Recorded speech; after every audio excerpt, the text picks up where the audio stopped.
To our Season 7, Episode 4, The Spoils of War recap for Game of Thrones. We're trying a different format this week because we just wanted to see if this works as a live show. It's kind of a different thing that we wanted to try, so here we are right now. Not sure anybody's going to tune in. The way this works is I'm going to give a scene-for-scene recap to start with, and hopefully we can get into some discussion, get some other questions going on, and we'll see how this all turns out. So, this is going to be very heavy in audience participation, so I'd love to see you guys chatting. It might take me a minute to get to your questions just because we are... Oh, is there an echo? Or a human echo? What's up, X-Valiants? Just seeing if there's actually an echo or not. Okay, good. But yeah, I'm going to be going through this Game of Thrones. I see. It definitely makes sense for our name. Also, my green screen makes it look like I have the worst cavities ever. Look at this. That's bad. That or I have, like, a static grill. It's interesting. Like I said, I'm not sure if we're going to get any response to this tonight because we are experimenting. We're checking some things out. We do like our recaps over on the YouTube channel, so we'll see if they work over here. Anyway, I'm going to get straight down to business. This was an intense episode. It's the shortest episode in Game of Thrones history, just a little over, I think it's just about 50 minutes, maybe a little bit under.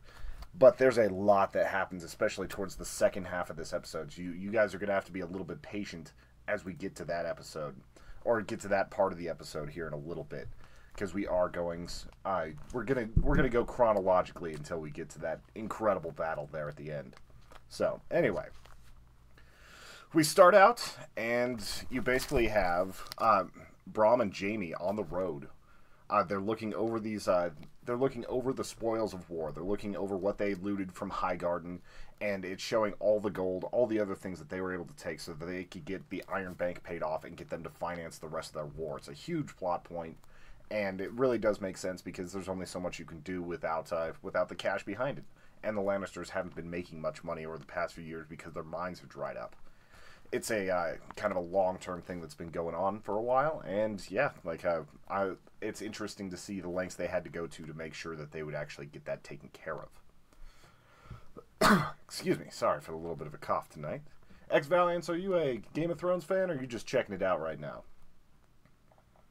The next scene we actually have is the Iron Bank with Cersei. So Cersei, if that's a thing, yeah, we're all up to date if you've seen Season 4.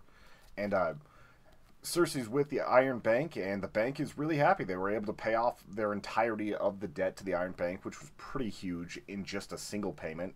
The banker quips that they're going to miss the interest payments, but they know it's going to be coming back later. There's definitely going to be more money flowing into this war that just never seems to end. We're in Season 7 of this war that started in the very first episode. And basically at the end, they say that as soon as they get their payment, they will support the Queen. Next we go to Littlefinger and Bran, and he gives the dagger that was originally used by the cutthroat that was supposed to kill Bran in the very first few episodes. I can't remember if it was first or second episode where the cutthroat came in and tried to kill him, and Catelyn Stark actually stopped him. But it's that dagger, and you've got basically Bran in computer mode right now. He's uploaded the entirety of history through the Weirwood trees. He is the Three-Eyed Raven. He's a little distant. He's a little bit weird. And you have him basically just having a very one-sided conversation with Littlefinger, or Littlefinger's having the one-sided conversation. And you can tell that Littlefinger's a little bit freaked out because he starts using exact terms that were used, I think it's Season 2 or 3, where Littlefinger says chaos is a ladder. And he's basically repeating these words back to him.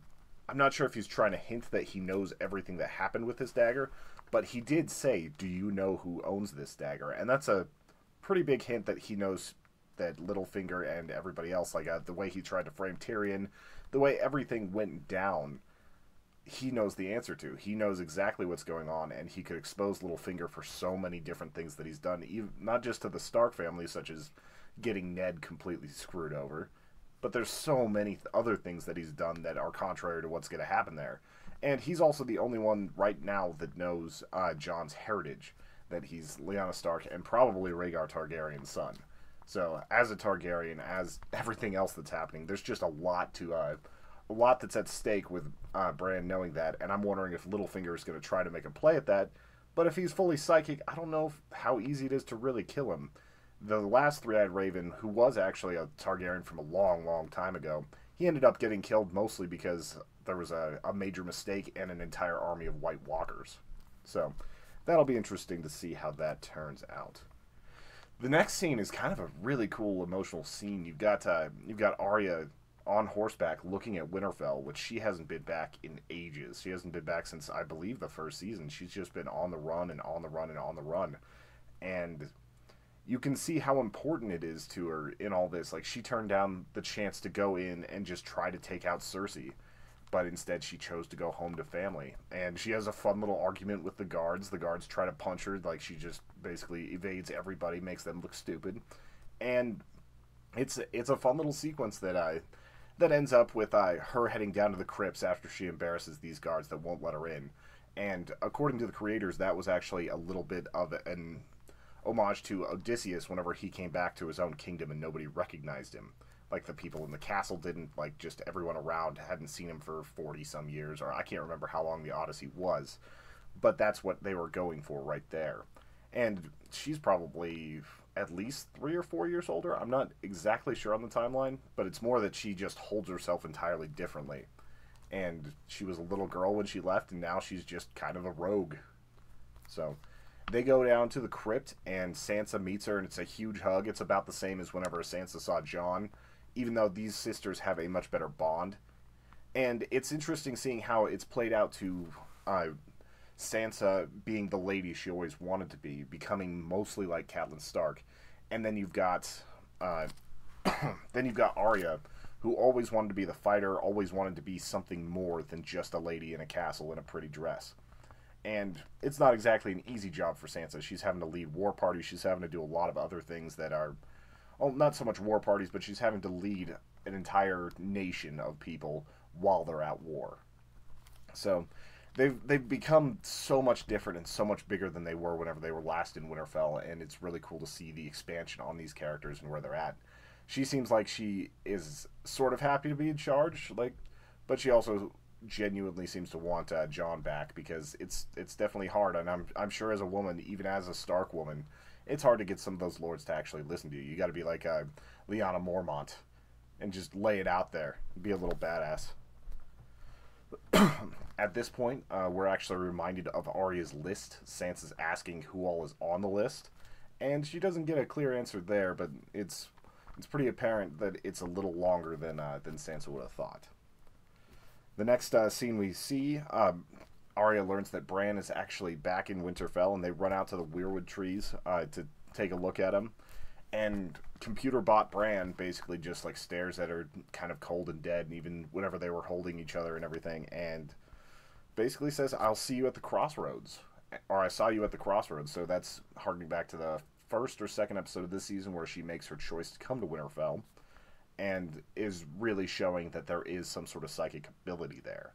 And I knew Sansa was a little bit skeptical and really jarred and also kind of offended by how he was acting beforehand. But it really does make sense that she would be that freaked out. And now she's still freaked out, but she's getting a little more used to the idea of having him be all-knowing and just kind of able to look through time. It's a hard thing to unpack whenever it's your brother. He's holding on to the dagger that Littlefinger gave him, and he basically hands it to Arya, which is, I feel, is going to be extremely important later. She's going to be a lot more dangerous against White Walkers, especially because you really only have to like graze them or stab them a little bit with the dagger to have them explode. So whenever you've got someone who's as fast and agile as she is, as long as she's not cornered, she's going to have a pretty good chance against White Walkers. I'm not sure she's actually going to have a chance against like Whites, because I'm not sure if you could just hack them up, because Valyrian steel doesn't seem to make them explode like a normal White Walker would. So we'll see how that turns out. It's like her versus the Night King would be a lot of fun to watch. And also they're kind of hinting that that battle's going to be coming up possibly next episode. We'll see where that turns out. Or where that ends up. Next scene, Dragons is in Dragonstone. You've got Missandei talking about Grey Worm to Daenerys, and like you can tell there's just like a quick moment of girl talk where they're like, yeah, what happened, and it's getting to where like she wants to know the details. She doesn't get the details. I'm sure she would later. It's not a big deal. But Danny and John go down to the caves to actually look at the dragon glass at this point. And this scene was really interesting because it's kind of it's one of the first times we get to see them kind of alone in a close space. And you can tell there's some sort of chemistry there, especially because they know that she's actually a good queen. It's something where I don't know if there's it seems like there's some attraction there, some definite chemistry. And he takes her through the cave and shows her not only the obsidian, but also the dragon glass set into the walls. So it's just veins and veins of dragon glass in there. And then they go in and see these carvings from the first men and the children of the forest. And we saw the children of the forest last season with actually it might have been the season before last. It was the one where Hodor held the door, and like Leaf and those ones, they were those were the children of the forest, if you don't recall. And they were the ones that were putting these marks that you've seen all over the place since then, either done in bodies by the whites or various other religious things, especially relating to the old gods. And you just see these carvings, and for a while, like, Danny is just kind of entranced by these drawings. She's really interested in the history there, and then John takes a moment to show her that they were working together, that they weren't fighting like she assumed they would be, the first men and the children of the forest, but they were fighting the White Walkers. And it's kind of Danny's first time getting any sort of substantiation that the White Walkers actually exist. So, like, that undead army that's slowly creeping down is actually a thing that's on her radar now. And at that point, their fight, yeah. She says that she will fight for you and for the North if he bends the knee. She's very much trying to get that, trying to make that a thing. Like, she wants so bad for him to actually just be an ally, especially after her recent allies have been crushed so badly. Like, she's in bad shape by the time this happens, and she doesn't even know what else is coming. Because as they walk out of this cave, they're greeted by Varys and Tyrion. And whenever they tell her that basically they have Casterly Rock, but their fleet has been destroyed and the Unsullied are stuck at Casterly Rock in a siege, she's pretty pissed off. Like, she is actually raging. And she ends up asking John for counsel. And John's caught a little off guard by this, because this isn't something, like, he knows war, he knows people, he knows a lot of things that are going on in this world. But he didn't expect to be asked in an advisory role by a stranger who's sort of threatened to kill him, sort of threatened to crush the North if he doesn't bend the knee, and, like, he's actually, like, he's making headway with her. So it's kind of an interesting thing that's going on there, where she asks him directly, and he says, if you use them to melt castles and burn cities, you aren't different. He's taking the time to say that if she wants to be different, she has to do this the right way. She has to do it with the minimum amount of death, the minimum amount of, like, just flexing those dragon's muscles as possible. She has to work so hard to make sure that she doesn't repeat the mistakes of her father. And if she goes into King's Landing and just burns the Red Keep to the ground, then she's going to look exactly like it. And there's fewer and fewer and fewer people that actually remember the Targaryen king, the Mad King. It's been like 20 years. But it's still something that's notorious and everybody knows the story of it. So if all of a sudden Daenerys just comes out and does exactly what her father would have done, she's not going to have the goodwill of the people, and it's basically a moot point that right there. So we get to see her kind of talk down a little bit for going towards King's Landing right away, but that doesn't mean she's going to sit idle on her hands. Sorry, I keep coughing at night. The next scene we get is actually kind of a really, really fun little duel scene with, first you have Pod and Brienne, and they're sparring, and basically Pod's just still getting his ass kicked. If Tormund was there, he'd be talking about how lucky he is to just have Brienne knocking him around, which is my favorite ship in this entire series. Like, I know everybody wants Danny and Jon, even though that's a little bit incesty. Like, that's her aunt, come on, or his aunt, come on now. But, like, I just want Tormund and Brienne to be together. Like, they'd have the weirdest, strangest, tallest babies ever, and it'd be perfect. But anyway, whenever Arya goes up to them, She basically says that she wants to train and that she made a vow to protect the Stark daughters, and like the best way to protect them is to keep them trained and keep them in fighting shape. So first you see her notice the dagger, and she kind of pulls it out and starts playing around, doing a little bit of fancy movement with the blade. And it's Valyrian steel, so that's already impressive to Brienne.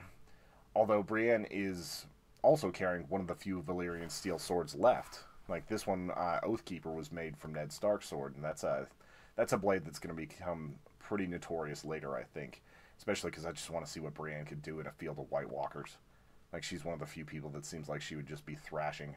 Which, if you look at the first trailer for season 7, you see some moments where it looks like it's just a who's who of just awesome, badass people going up against the White Walkers. And we'll see who all's in there. It looks like it would be Tormund and Jon and Davos and possibly Gendry, because there's a guy with a warhammer, and that was the weapon of Robert Baratheon, so it makes sense that his son would use it. But it could be just a whole stack of incredible people getting cornered and isolated. So it's one of those where, like, we're going to see so many different things change, and it's all going to come down to who has the weapons, who has the obsidian, who has the dragon glass. And that's, that was just one of the main themes of this episode. But anyway, back to that scene. You get to see Arya basically dancing and kind of outgunning Brienne. It's not like she would win in any sort of power duel, but, like, over the course of an entire fight, it's kind of like Oberyn versus the Mountain. Like, if you had the time, like, she might bleed you dry. She might poke, and she might poke, and she might prod, and you might not be able to hit her, and by the time it's too late, like, you've got too many small cuts on you, and you can't handle it anymore. It's one of those really interesting, like, speed kill situations, because Brienne just is swinging as hard and fast as she can, and Arya just ducks it. She's bobbing, she's weaving, she's underneath, she's around. Even whenever she was disarmed, because Needle is a very small weapon, and a giant, like, even a practice sword can kind of launch that sword away.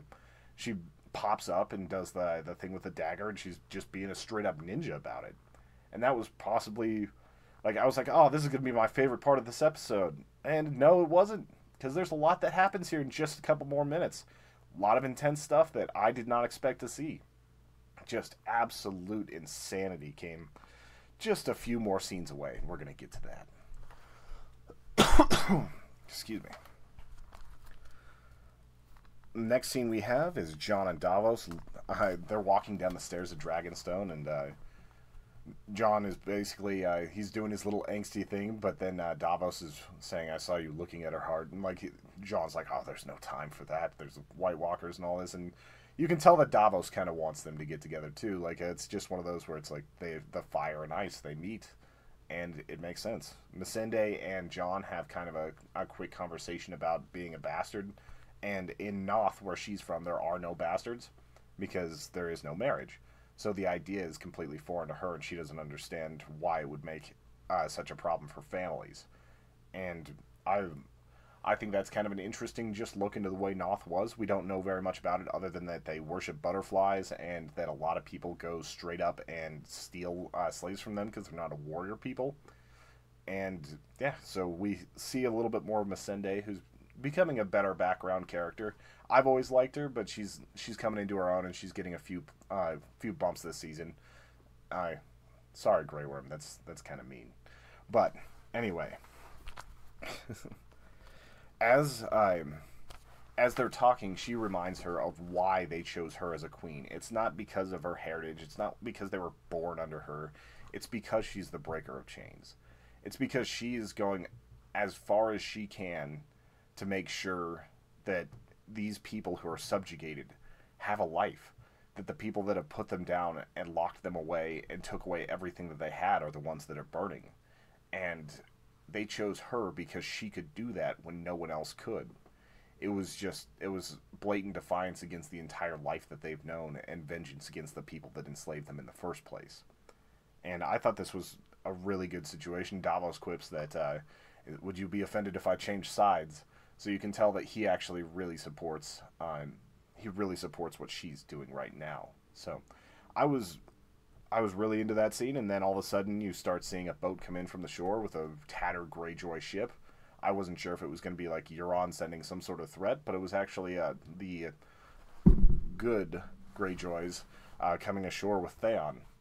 And I thought whenever Jon saw Theon that he was going to at least knock him out, but they have like kind of a tense moment, and then he grabs him, shoves him back, and is like, if you hadn't done Sansa the kindness of helping her escape, you would be dead.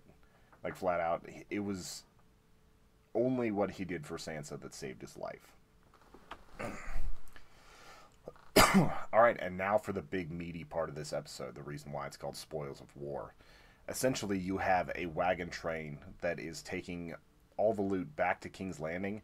It sounded like the gold was already taken. Like, they put the army ahead to make sure that they could get the gold in, but there's still a lot of other loot to be had from Highgarden. I'm sure it's gems and vases and all these other things, and various familial icons, jewelry, all sorts of different things like that. And a lot of it's also just food. Like, they're straight up stealing from the Reach to make sure that they have enough food to get through the long winter in King's Landing. And that's one of the things they're organizing. You see Bronn, who's already pissed that he like isn't getting a castle, and he's saying that they're gonna have to like go and rob the wheat and everything. You see Randall Tarley come up, and he basically says we can get this going faster if we start whipping the people who fall behind. Randall Tarley's always been kind of a hard ass and kind of an asshole. Like, just seeing how everything turned out with his son Sam, you can tell that he's not a good guy, or at least not good in the whole like good-hearted thing. I'm sure he's a wonderful soldier and he's a good general and everything else, but not so much a good man. And you end up seeing his son come up, and they talk to Dickon Tarley, which is a horrible, horrible name.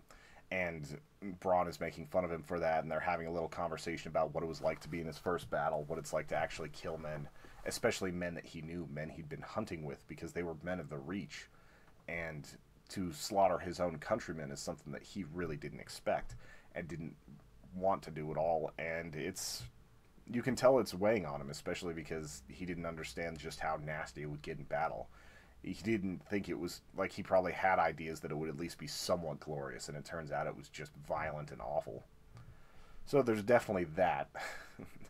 And then, as they're talking, you start hearing horse hooves. Like, you start hearing, like, the ground rumble a little bit, and you realize that it's a full-on ambush.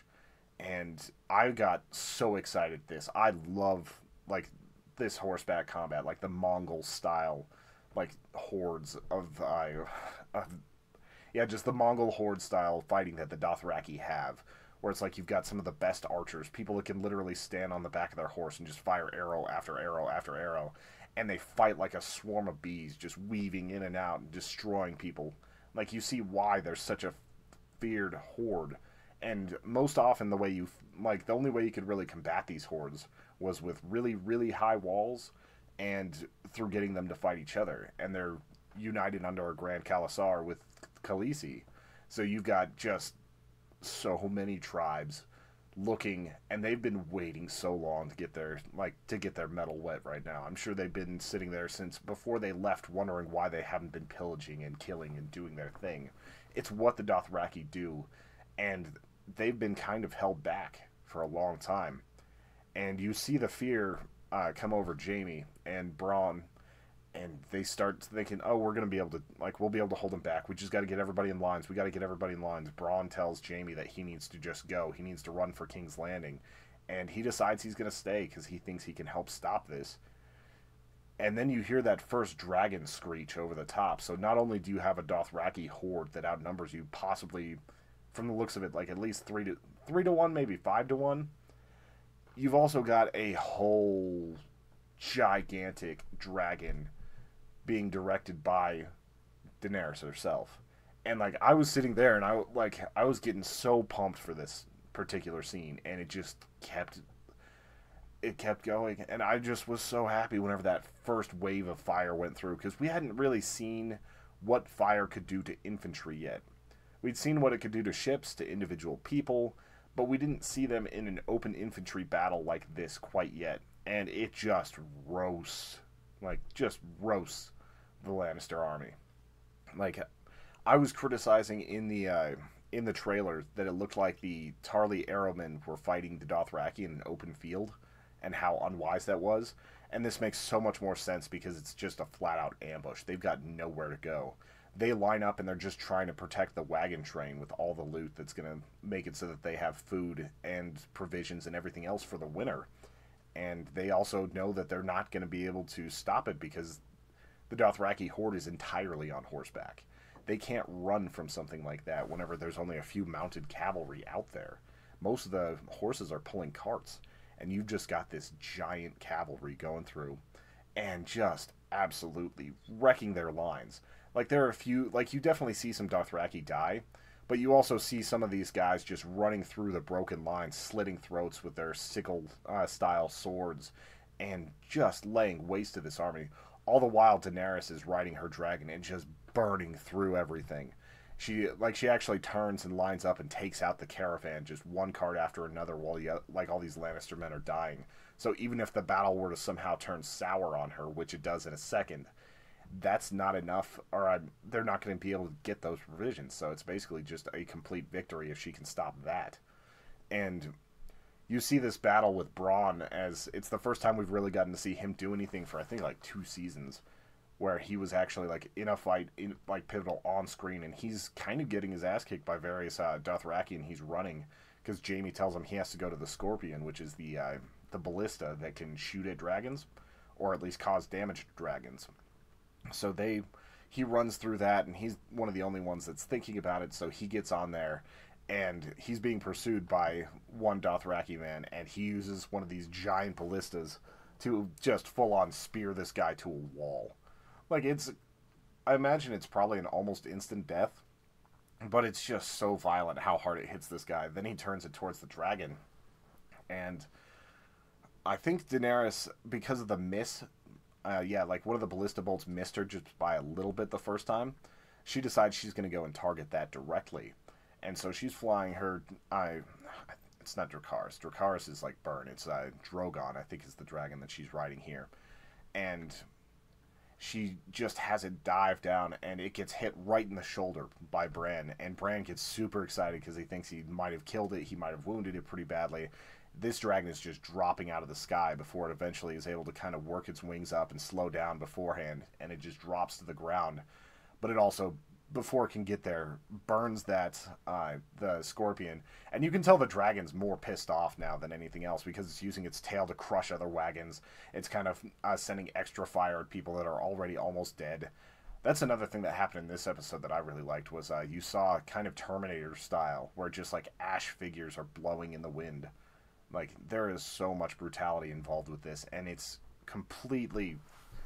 This last battle was really gritty and beautiful and just something a little bit different, because we saw, like, Hardhome, which is still possibly my favorite episode, and that's just a full-on, like, hour and 10-minute long movie that's of one battle. This is more like 15 minutes, I think, but the way it was done, it just seems so believable, because you're watching a rout.